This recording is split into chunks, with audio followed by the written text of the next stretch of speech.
Well, greetings and salutations, everyone. I hope everyone is still doing well. Have I got an upload for you to end this night off with, sticking right to what we've been talking about all day.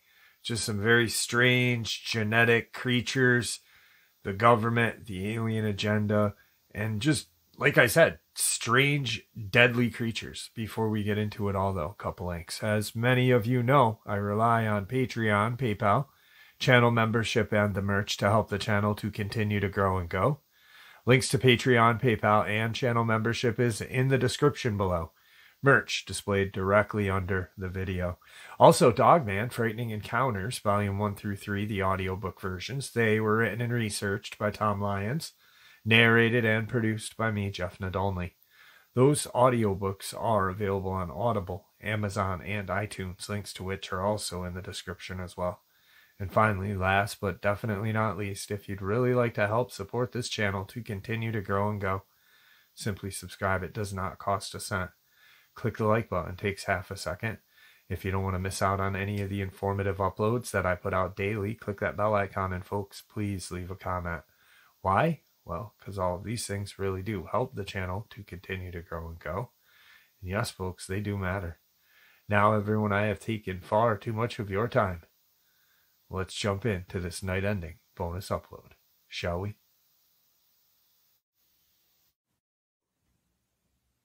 The following information is from Abductee Krista Tilton, an attractive blonde or Nordic-appearing woman who relates some remarkable contactee and abduction-type experiences which she had involving the Dulce base. Krista was kind enough to take the time to contribute her own fascinating experience to this work and answer several questions so that other abductees like herself may better understand their confusing encounters with alien abductors or even underground facilities. Krista goes forth and states, "Several months ago, I became aware of two different cases, one in May of 1973, in which a Judy Doherty of Texas had an unusual experience in which she may have been taken to an underground facility. Also, an abduction case investigated by APRO and Mr. Paul Benowitz, in which in May of 1980, a Marina Henson of New Mexico had a similar experience in which she was taken to some type of underground facility. Since I'm doing the investigation into my own underground experience, I found that to be of any help to myself or anyone else that may have had a similar experience, I was going to have to make myself read their transcripts. For several months, I would procrastinate because, I suppose subconsciously, I did not really want to relive this experience I had. By reading about another person's experiences, now I'm glad I did. I finally am going to reveal some of many correlations of all three of our cases in hopes that others will come forward with more information. My experience happened in July of 1987. I had about a 3-hour missing time in which later, under hypnosis, I relived the most unusual night of my life. I did not go willingly to the craft. Two small aliens dragged me by my two arms on my back to the craft after they rendered me unconscious. The next thing I remember is waking up on a table inside of some type of small craft. A guide greeted me and gave me something to drink. I now believe it was a stimulant of some kind because I was not sleepy after I drank the substance. I was taken out of the craft, and when I looked around I noticed that I was standing on top of a hill. It was dark, but I saw a faint light near a cavern. We walked up to this area, and it is then that I saw a man dressed in a red military-type jumpsuit, like a pilot would wear. My guide seemed to know this man as he greeted him. As we came closer, I also noted he wore the same type of patch and was carrying an automatic weapon. When we walked into the tunnel, I realized we were going right into the side of a large hill or mountain. There we were met by another guard in red, and then I saw a computerized checkpoint with 2 cameras on each side. To my left was a large groove, where a small transit vehicle carried you further inside. To my right, it looked like a long hallway where there were many offices. We took the transit car and went for what seemed like a long time to another secured area. It was then that I was told to step onto some type of scale-like device that faced a computer screen. I saw lights flashing and numbers computing, and then a card was issued with holes punched into it. I would later realize it was used as identification inside a computer. I asked my guide where we were going and why. He didn't say too much the whole time, except that he needed to show me things that I needed to see for future reference. He told me that we had just entered level number 1 of the facility. I asked what kind of facility it was, and he did not answer. This story is very long and detailed, and I hope to write more about it, so I will highlight some of the things that I saw. It is taken to a huge-looking elevator that had no door. It was like a very large dumbwaiter. It took us down to level 2, where there were 2 more guards in different colored jumpsuits. And I had to go down a large hallway and saw many offices that had computers that lined the wall. As we walked by, I noticed the lighting was strange in that I couldn't see the source of it. Other people walked by and never once acted like I was a stranger. I felt I was in a huge office building where there were many employees and many offices and cubicles. I then saw an extremely large area in which, like a giant factory, it looked like. There were small alien-type craft parked at the sides. Some were being worked on underneath, and it was then that I saw my first gray-typed alien. They seemed to be doing the menial jobs, and never once did they look up as we passed. There were computers posted everywhere. Then we arrived at another elevator and went down to level 5. It was then that I felt a sense of extreme fear and balked. My guide explained that as long as I was with him, I would not be harmed. So we got off and I saw guards posted there at the checkpoint. This time they were not friendly, and they were issuing orders right and left. I noticed that 2 guards seemed to be arguing about something, and they kept looking over at me. I wanted to find the closest exit out of this place, but I know I had come too far for that. This time I was asked to change my clothes. I was told to put on what looked like a hospital gown, only thank God there was a back to it. I did as I was told because I did not want to cause any trouble. I stepped onto the scale-like device and suddenly the screen lit up and I heard a strange tone and frequency that made my ears hurt. What I really thought was strange is that these guards saluted the guide I was with, although he was not wearing any military clothes. He was dressed in a dark green jumpsuit, but it had no insignia that I know of. He told me to follow him down this corridor. As we passed the guard station, I noticed the humming of those cameras. As they watched my every move, I was taken down another hall, and it was then that I smelled this horrid smell. Contrary to Judy and Marina's story, I knew what I was smelling, or at least I thought I knew. It smelled like formaldehyde. Because of my medical background, I felt probably more comfortable with this situation because I had gone through it so many times before. We came to a large room, and I stopped to look inside. I saw these huge, large tanks with computerized gauges hooked to them, and a huge arm-like device that extended from the top of some tubing down into the tanks. The tanks were about 4 feet tall, so standing where I was, I could not see inside of them. I did notice a humming sound, and it looked as if something was being stirred inside the tanks. I started to walk closer to the tanks, and it was at that time that my guide grabbed my arm and pulled me roughly out into the hall. He told me that I was not necessary to see the contents of the tank, that it would only complicate the matters. So we went on down the hallway, and he guided my arm into a large laboratory. I was amazed because I had worked in a laboratory before and I was seeing machines that I had never seen before.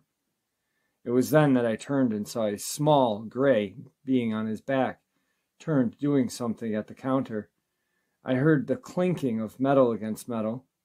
I had only heard this when I was preparing my surgical instruments for my doctor in surgery. Then my guide asked me to go and sit down on the table in the middle of the room.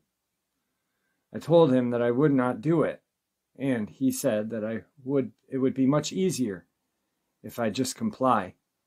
He was not smiling, and I was scared. I did not want to be left in this room with this gray alien.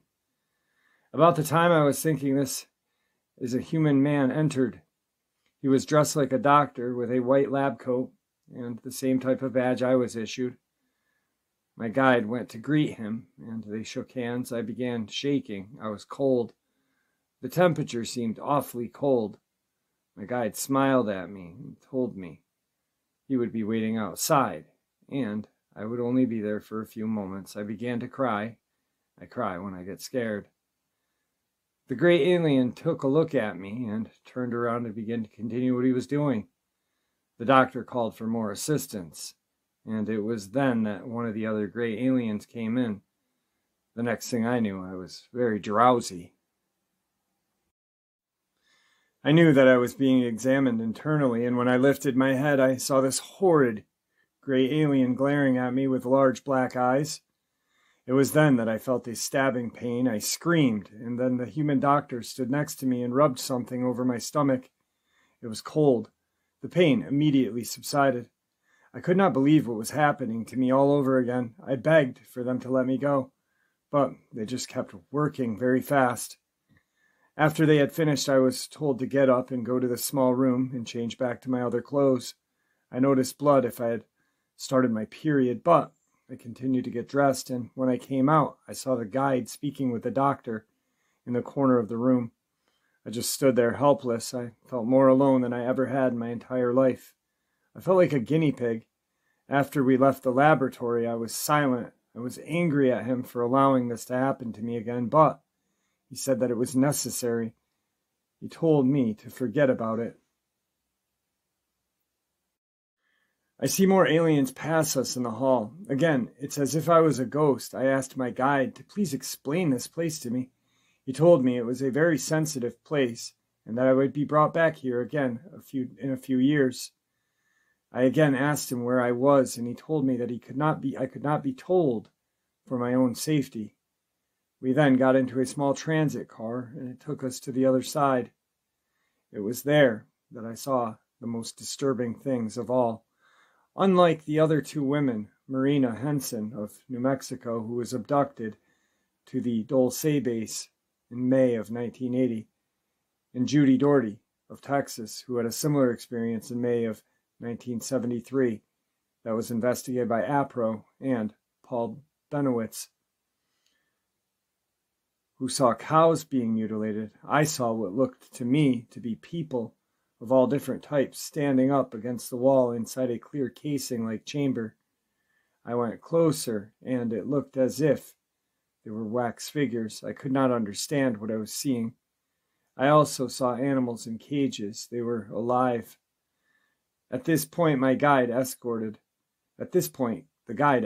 Krista to the elevator and up through the various levels, following which the transit car took her to an awaiting alien craft, at which point she was returned to her home some 3 hours after her abduction experience had begun.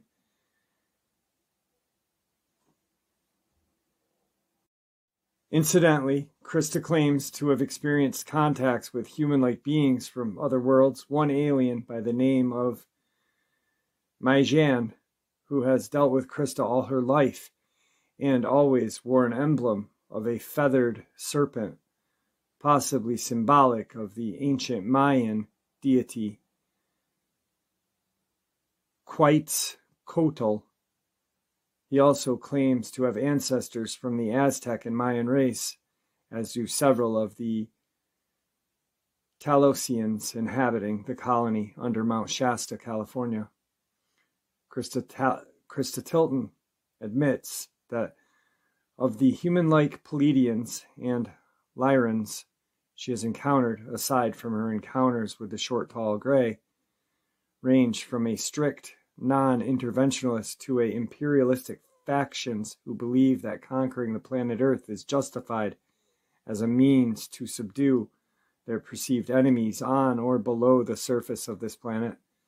This may imply that the Draconians have, as many sources claim, maintained underground command centers beneath the surface of the planet Earth, from where they direct many of their interventionist interstellar activities. In addition to above, Krista was kind enough to answer some questions. This is an introduction by Krista. I've been investigating underground bases, and I'll say actually underground bases all over the world since 1987. I've had some good experiences, and I've had some bad ones with aliens, etc. Question number 1. Have you seen any people who are being held captive underground during your abductions to Dulce and other bases? Her answer. First of all, let me state, there is more evidence now to prove that a base did indeed exist back in 1987 when I was abducted, about 8 years following the Dulce War, after which joint interaction ceased for a period of 2 years, and it was in the process of being dismantled.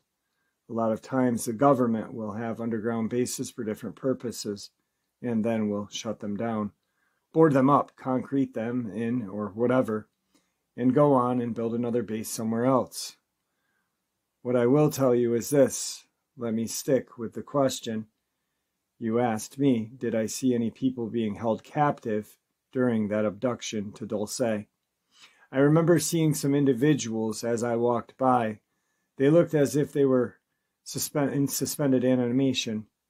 I went up to the clear casing that they were being held in. I put my hands on the casing and leaned towards them to see if I could get some kind of response. I did not. I could not discern whether they were dead or alive at that point. They were just not moving. And I could not see whether or not there was any fluid. I think that the casings were free of any fluid in this particular case. As far as my being taken to any other bases right now, I'm not going to comment on that because I'm still researching that. There has been speculation by and information from an Air Force officer at Kirkland Air Force Base that I, along with some other women and men, have been more than likely abducted and taken to underground research facility near Kirkland Air Force Base. It is in the Manzano mountain range south of Kirkland Air Force Base, where the nuclear testing was going on at the time. Question number 2. Did any of the alien or human contacts mention Dulce Wars? No. The alien beings that I came in contact with while underground did not speak to me. The human contacts did, but no. They did not mention any kind of wars going on there, so at that particular time I was not aware of any kind of power struggle going on. I was taken there for specific purposes, I think. And once that was done, I was rushed out of there. I don't think any kind of knowledge like that in particular would have been given to me. There wouldn't have been any kind of reason to give that to me. Third question, what kind of reptilians, if any, have you encountered? Answer, I am almost virtually positive that I don't believe I have come across any reptilian aliens at all. The only types that I have been associated with most of my life have been small gray aliens, the ones that I call workers. These are beings that I believe are soulless beings that are workers for an established alien race. They are given certain chores, certain jobs, just like we would if we worked for a large company. There are some taller gray aliens, and I have encountered. Even though their eyes are large and dark, they don't have a reptilian look. I know what you're talking about, and no, I really have not encountered any of those. Next question. Do you know of any other bases that researchers may be aware of? Answer: that's a great question, really, because right now I'm working with two individuals from Great Britain. They are two wonderful researchers who have been associated with Timothy Good. I don't know if you've read this material, Above Top Secret. It's a wonderful book to get a read. Also, Alien Liaison is another one. But yes, I am aware of many, many, many underground facilities and bases that are being used for different purposes. Most of the underground bases are being used for covert purposes or otherwise purposes involving governments who are doing certain types of testing that they consider would be safer to do underground. And then there are the bases, one in particular north of Tucson, Arizona, where I am almost positive I was taken to. It goes under the cover or code name Evergreen Aviation. They have all the planes there and everything, but what I found during my 10 years of research is that this is a CIA-backed or based facility. I got very, very close to the facility. I climbed over a wired fence and sneaked in with a pilot friend of mine not long ago and got some great photographs of some black helicopters. These black helicopters are unmarked. There were other types of aircraft there as well. And so we really didn't believe that there were many, many bases in many, many states. I have heard bases in almost every state of the United States. Now, the two individuals that I am doing work for or research with in Great Britain especially are researching underground bases in America and Great Britain. I guess they contacted me because they felt like there was a tie-in or some kind of connection and that it would be a good thing to work together and share information and see what types of facilities we can find out about. In a lot of the facilities, they are doing medical testing. Some are actual laboratories, like Los Alamos laboratories. They do massive amounts of covert work for black projects of our government. So we are talking about installations underground and above ground. They're doing things that we probably have no idea about. We hear rumors, of course, of different things that are going on. What I probably venture to guess is that more than likely these rumors have been proven about 90% of the time to be true. Next question. My belief is that the Greys operate from base animal or predatory instincts in their agendas to increase their power base and exploit other cultures, and that they will continue to do so as a collective until they are stopped by force. Some of the Greys, I believe, may be tamed by humans, so to speak, and attain a degree of emotional individuality if they can be severed from the collective hive mind. What are your views on this? I agree with you on most of that. Certainly the Greys seem to do things like a massive collective conscious. I have noticed that they do things together. There is almost no discussion amongst them. They seem to be working on projects or on certain things that are given to them by the higher-ups or higher alien beings and or humans. I really couldn't tell you. I have my doubts that humans would be able to tame any kind of alien intelligence here on Earth. If indeed it looks like humans are working among Greys together, that more than likely is because of a pact or some type of government agreement.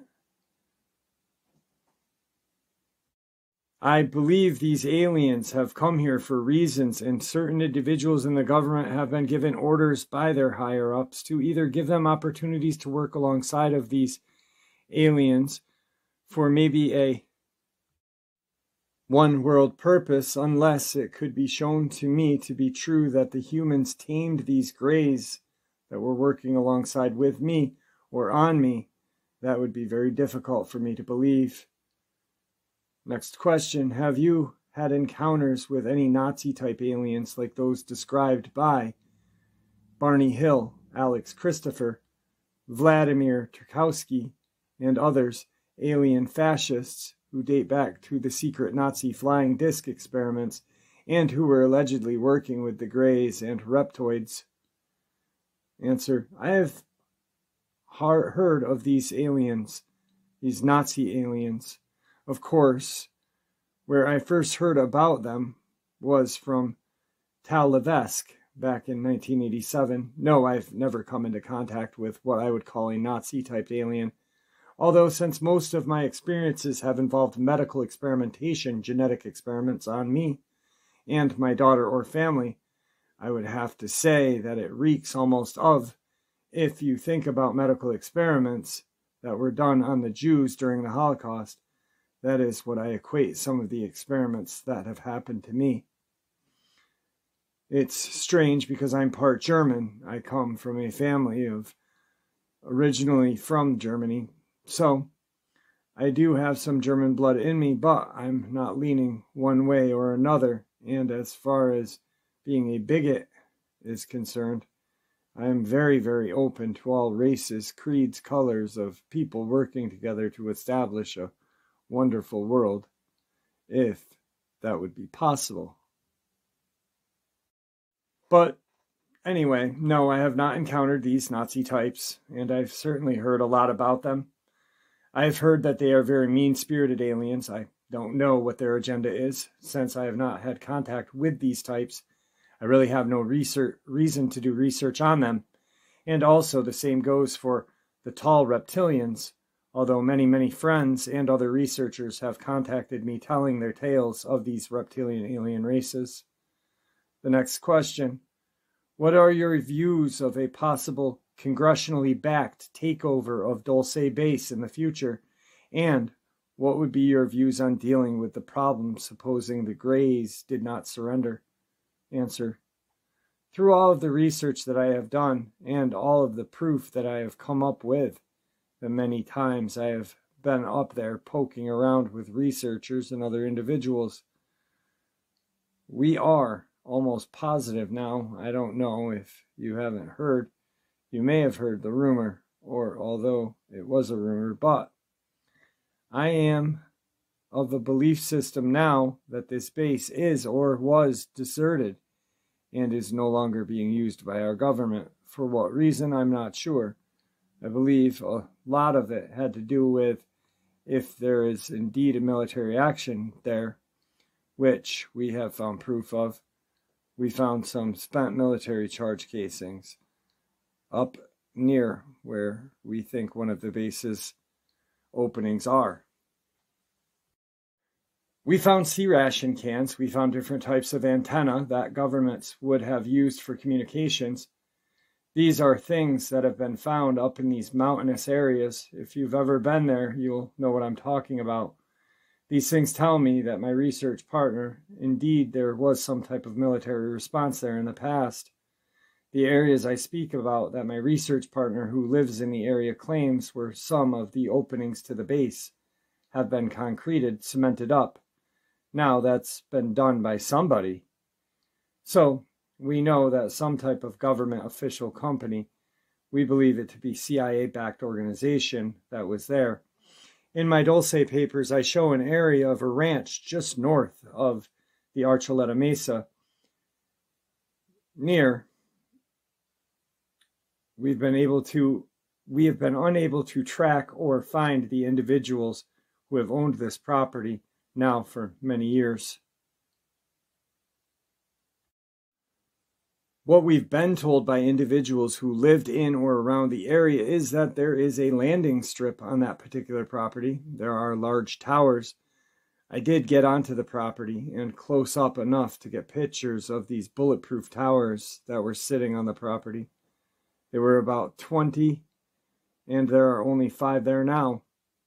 We're wondering why they were taken out and where they were taken.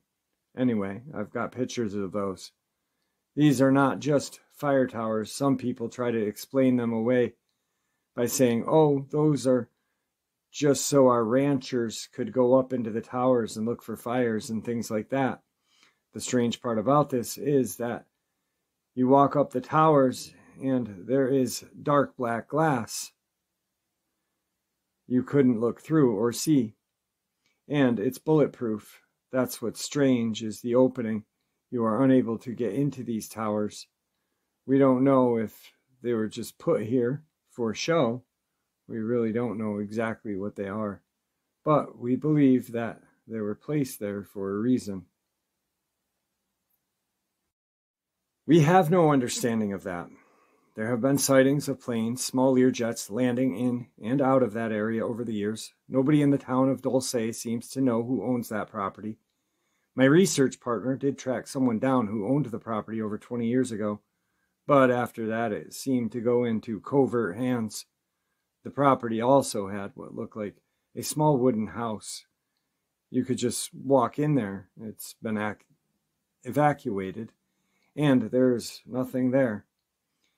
This type of facility or front for an underground base in that area would be a perfect place, because this area is cordoned off by what we believe at the time to be an electric fence, which they said was used to keep the cattle out. We believe that it is used for another purpose because of the signs posted all over. No trespassing. And these were the types of signs that you would see near Area 51. And so we have to wonder what is going on out there. I don't know if you've ever seen the movie The Andromeda Strain. I saw it the other day, just haven't seen it in a long time. The underground facility that they went to was stationed on kind of a muck-up farm, where they went into the farmhouse and went into something like a tool shed, and then all of a sudden this elevator starts going down and down and down. And what they found once they went down there was a massive underground biological testing facility. I have to believe that these types of facilities are all over every state. So then, back to the question, if there was a military takeover, it already happened, and the base was closed. There was no proof there. Some of the Native Americans who live on Apache land, these people are very, very closed. They don't talk to outsiders. The information that I got was only from an inside source, and I can tell you that one Apache native told his dear friend many years there. He said that he was going up through a mountainous area, up through the Archuleta Mesa and back into the hills, and was walking alongside of a ledge. All of a sudden, he felt some dirt falling on his head. And so, of course, if you're walking around in this deserted area and you felt something fall on your head, your immediate response would be to look up. And he did. He looked up, and what he saw horrified him. This is a man. He is a man in his 60s. This man looked up and saw. This is what he told his friend. I saw a gray being with large black inky eyes staring down at me over a ledge, and it looked like a large rock had been swiveled out, was sticking out of the side of the mountain, and he did a double take and looked away like someone who would just rub their eyes. Oh, I'm just seeing things. But then he looked back and he saw it again.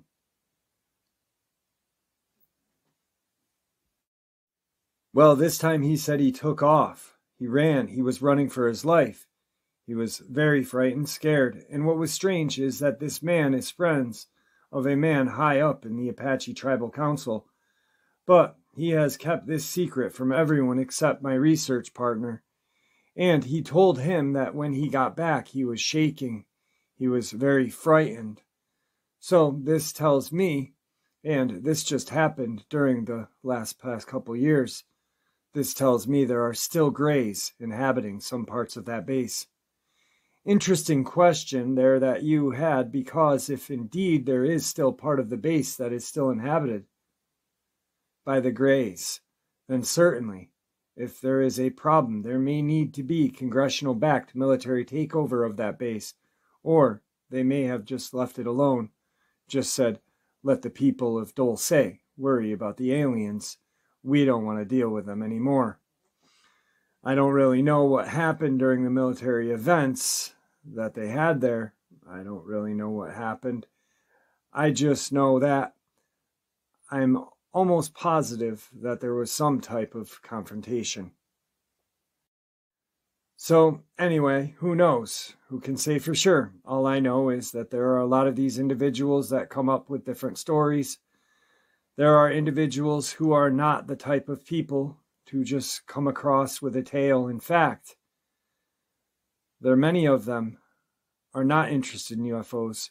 They're not interested in any of this. In fact, when the subject is brought up, they really don't want to talk about it. It's very hard to get access to that community. I've had a lot of problems getting answers, but thank God one of my research partners, his father lives there. He's lived there all his life, and this young man was brought up in Dulce. He knows what had happened there. He knows what the rumors are and the tales are, and he knows what all the Native Americans have seen. Next question. Have you been taken to any other planets or spheres during your abductions? Answer. No, not that I know of. However, I remember that I was taken to some type of large, massive ship. It had to have been a mothership. This thing was massive. It was miles and miles and miles long. I'm not really sure exactly where I was. I received some instructions while I was there. There were light beings there. They looked like angelic beings, only without wings. They were wearing long robes, and I was taken into an area where they had a podium and a teacher that came out and was teaching the people who were there. These people were human. I did not see any aliens, grays, at that time, so I'm not exactly sure where I was. Next question. Did you ever see what was inside of the tanks? No, not during the Dulce experience. I started to walk up to the tank. It smelled very foul. It was an odor that I can only identify as being close to a sulfuric type odor.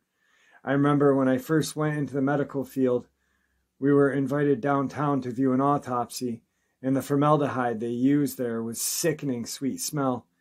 It's a smell that is very difficult to try to explain to somebody who has never smelled it before. But I can say that it smelled a lot like that. The officer, the military man that was with me, guiding me, would not allow me up to the tank to look inside. I can only speculate that there was something in there that may have been frightening to me, because he reacted very quickly to stop me. You asked if there were both breeding and feeding tanks. I believe so, because from what I've been told by some other women who saw these tanks, some believe they saw body parts inside. The type of tanks that I saw were used for breeding and cultivation of small alien beings. The only thing that I can describe it as is of a being of like a fake womb. A woman carries her child in her uterus. Well, these types of breeding tanks that you are talking about were used to cultivate the fetus that they extracted from individuals that they have abducted. They extract the fetus like they have done so many times before, and I believe they place it in a type of tank, a glass-looking breeding tank. Next question. What do you think most of the hybrids feel about the position they are in? Answer. That's such a great question, and many people ask that. I myself, being a hybrid, have felt that I do not fit in anywhere. I still feel like I don't fit in to this day. I know I don't. I know I'm different, and I don't try to tell everybody that either.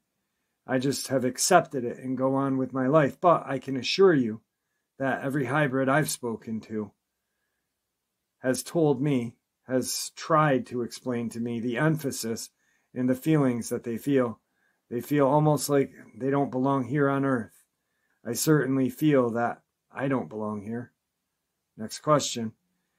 If the outer world gets a hold of the Dulce technology and begins using it to colonize other worlds, could this alleviate the population, economic, environmental, and other problems that this planet faces? In other words, take away the imposed barriers that have kept us earthbound, and in essence finally let us out of the cradle, so to speak.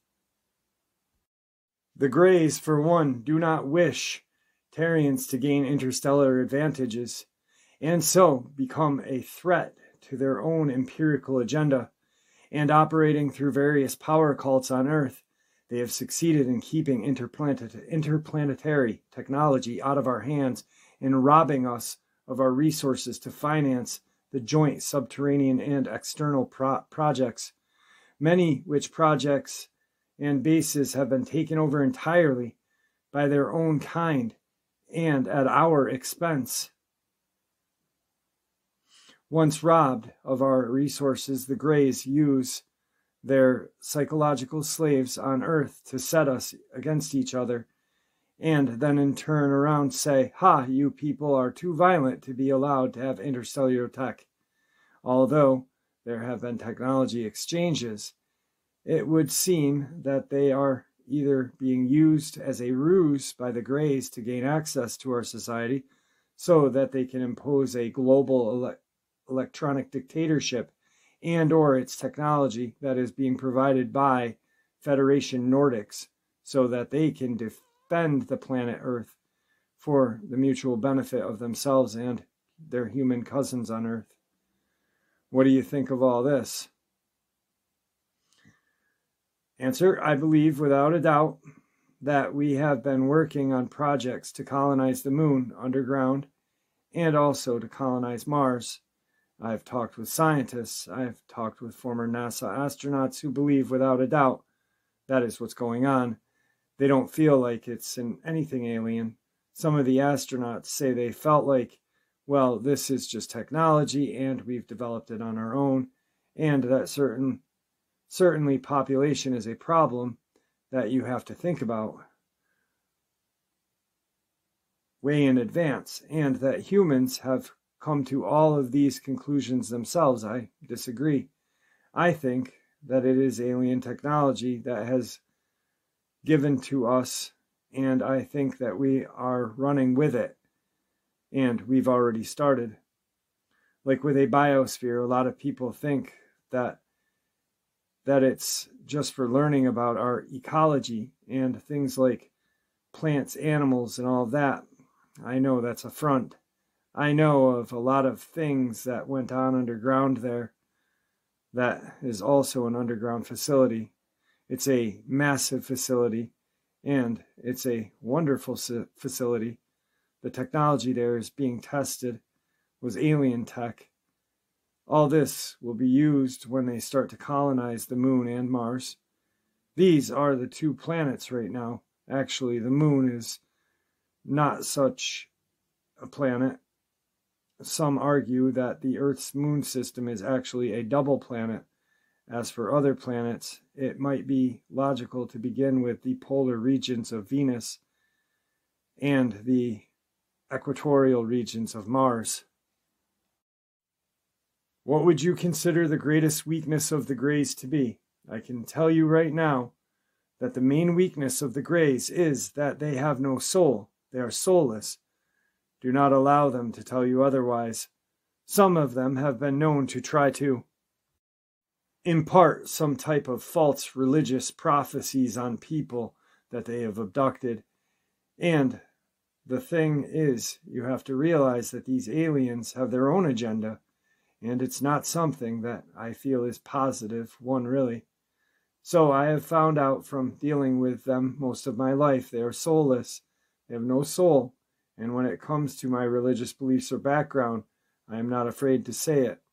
I am a Christian. I believe in God. I believe in one ultimate being, God, who created all alien beings of all kinds, all different constellations where people have colonized throughout the universe, being animals, things we probably have no idea about. Certainly, I have to believe that the Greys are. The only way I can describe it is that they are an empty case.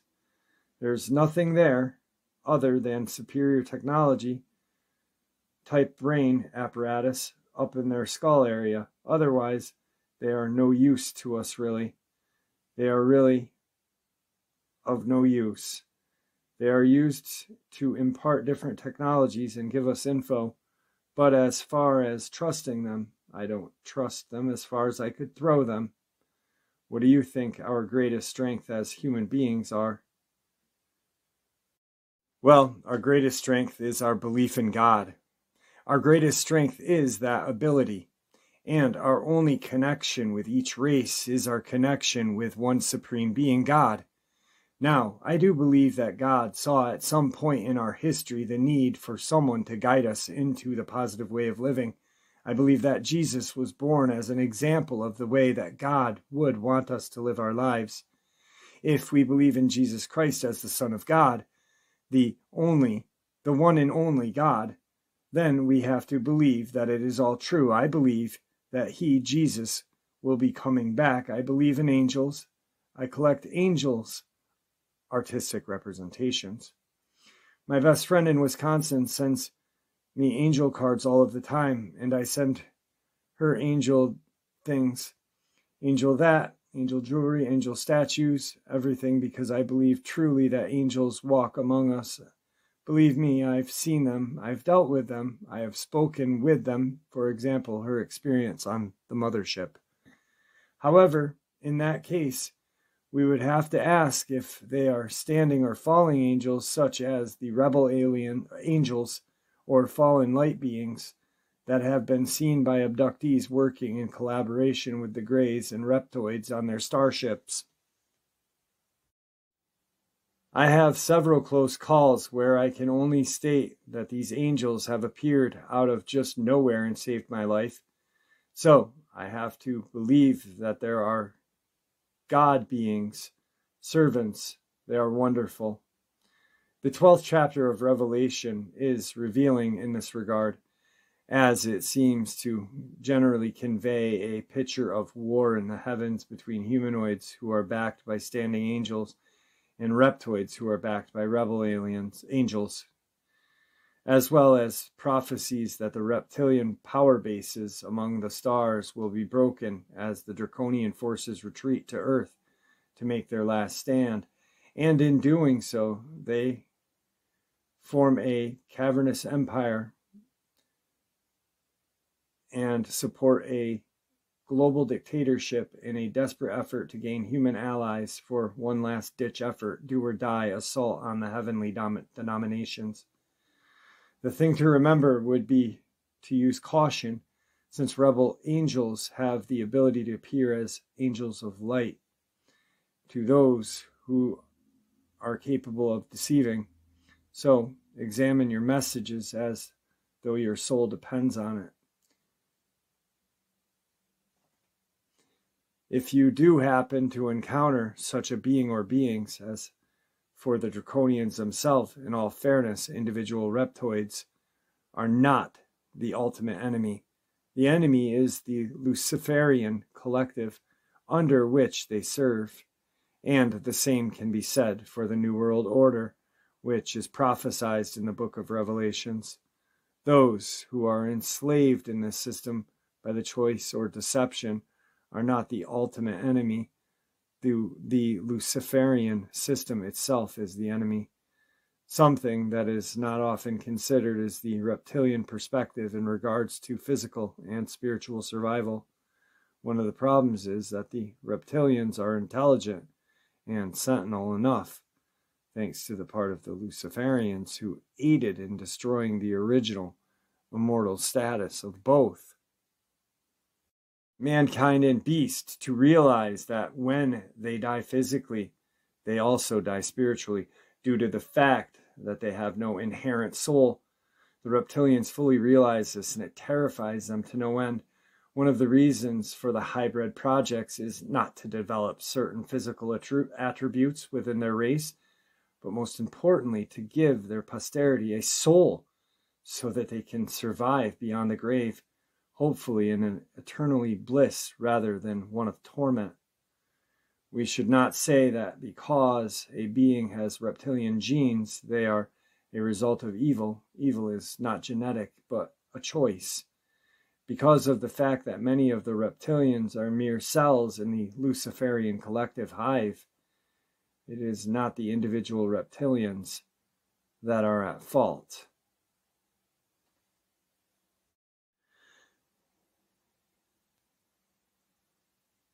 First, however, we must accept that a divine order was originally established for the universe, beginning with the Almighty Creator and descending through the various angelic hierarchies throughout humankind, followed by the reptoid race, who originally held a position somewhere between mankind and the beasts, and following this, the lower animal kingdoms, and finally, the nature kingdom itself.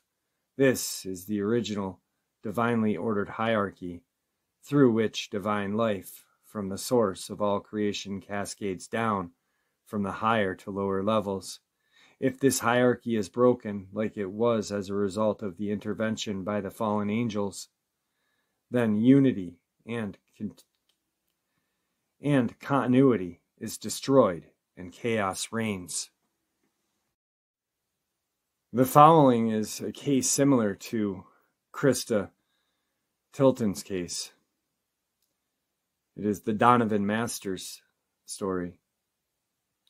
The following is what I believe to be a very real experience, which I believe ties into the experiences of Krista Tilton. 3 of my friends and I were taken to what I perceive to be an underground government facility or UFO base. I say friends because that is how I perceived them. Although I had not met them at the time, I remember feeling as though I had been drugged. As if everything was kind of going in slow motion, we were placed on and strapped to a conveyor belt by our wrists and ankles. The conveyor was activated, and as it began to move, our bodies were passed through blocks of pure, intense light. These blocks of light, perhaps laser scanning devices, were either green or blue in color. At each block of light, there was what I perceived to be a robot controller. They also were either green or blue in color. Their color corresponded to the color of the light in front of which they stood. The robots were in a human form, but with no distinguishable human characteristics. Along the wall in the first room were barrels of some substance which had a pungent odor. These barrels were stacked, one on top of another. Suddenly, we were on a different conveyor belt, or at the end of the first one. As the belt moved around in a circular console, it stopped. There were 2 men, human in form and characteristics, seated at the console. One assisted the other. One of them picked up what I thought was a razor and shaved an area on my back left side just below my waistline. I remember that the spot bled considerably. I was released, and they began to do the same procedure to my friends. I remember thinking over and over, what is going to happen to me? He replied, "You have just been implanted with your government control extension number." I remember grabbing a mirror and looking at it. The number 04 was there. In a very upset manner, I turned to the woman in the uniform and explained, "You cannot do this to me." Incidentally, all of the personnel in this facility wore uniforms. I then ran back to the console where I was released. By that time, my friends had also been released. I hurriedly told them what I had discovered had happened to us. As I was speaking, the 2 men at the console were gathering materials hurriedly in what seemed like an attempt to escape. In particular, I remember the man that had implanted the number on me had a computer printout list. He protected this list with his life, as my friends and I ran after him and the other man. They escaped through a set of double doors. I sincerely believe that Christina was also in this facility at the time, although I don't think this was our first meeting. I will never forget the first time I talked to Christina on the phone. It was September 20th, 1987. I felt as though I was hearing the voice of an old friend, as though I had known her all my life. She later sent me a picture of herself, which only solidified my feeling. When I saw that picture, I had flashbacks of seeing her aboard the craft. It was a very emotional moment for me, seeing her again. Since that time, a beautiful, enduring friendship of unconditional love has developed. She is truly a flower in the garden of my life and a true friend. And there you have it, folks. This night ending bonus. I do hope you all enjoyed it as much as I enjoyed sharing it with you. And I'd like to thank you all for supporting this channel. After all, it is your support that keeps the channel growing and going, and what gives us all a place and a chance to share our experiences and theories, judgment-free. Just simply treated with the respect we all deserve. Please stay safe, happy, healthy, and ever vigilant, keeping an eye on our children, pets, family, and friends. These creatures are real. They are out there and dangerous. Share this information with those you love and care about, and it may just help save their lives someday. Until next time, never stop asking questions, never stop searching for the truth, and God bless.